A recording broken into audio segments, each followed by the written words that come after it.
Assalamualaikum warahmatullahi wabarakatuh.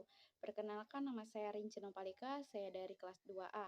Di sini saya akan menjelaskan tentang citra, metafora, simbol, dan mitos. Citra atau pencitraan adalah topik yang termasuk ke dalam bidang psikologi dan studi sastra. Dalam bidang psikologi, kata citra berarti reproduksi atau mental suatu ingatan masa lalu yang bersifat indrawi berdasarkan persepsi dan tidak selalu bersifat visual. Pada tahun 1880, Francis Galton, seorang pelopor dari bidang ini, menyelidiki seberapa jauh manusia dapat mereproduksi masa lalunya. Penelitian ini menemukan bahwa setiap orang melakukan visualisasi dengan kadar yang berbeda-beda. Tetapi pencitraan tidak hanya bersifat visual.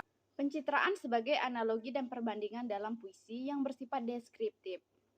Kita hanya menemukan citra yang visual saja. Ezra Pound, seorang teoritis pelopor berbagai gerakan sastra, menjabarkan bahwa citra bukanlah sebagai gambaran fisik, melainkan sebagai sesuatu yang dalam sekejap dapat menampilkan kaitan pikiran dan emosi yang rumit. Metafora adalah pemakaian kata atau sekelompok kata dengan bukan menggunakan makna yang sebenarnya, melainkan sebagai lukisan berdasarkan persamaan atau perbandingan.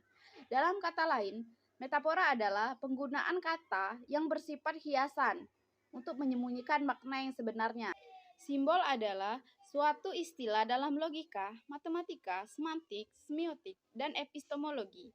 Atau simbol adalah sebuah sinonim dari kepercayaan. Di bidang uturgi, seni rupa, dan puisi, dalam kata simbol ada unsur kata kerja Yunani yang berarti mencampurkan, membandingkan, dan membuat analogi antara tanda dan objek yang diacu. Keterkaitan simbol dan metafora. Simbol selalu terus-menerus menampilkan dirinya.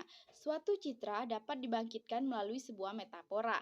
Tetapi jika citra itu terus-menerus muncul sebagai suatu perwujudan yang mewakili sebuah citra, itu pun dapat menjadi simbol dan bahkan dapat menjadi bagian dari sistem yang simbolis atau sistem yang mengandung mitos.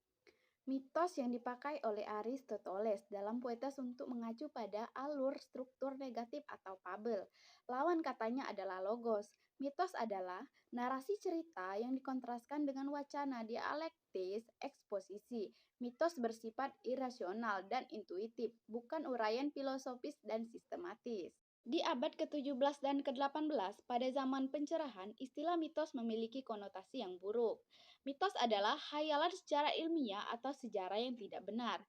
Menurut sejarahnya, mitos mengikuti dan berkaitan erat dengan ritual. Mitos adalah bagian ritual yang diucapkan, cerita yang diperagakan oleh ritual. Dalam suatu masyarakat, ritual dilakukan oleh pembuka agama untuk menghindarkan bahaya dan mendatangkan keselamatan.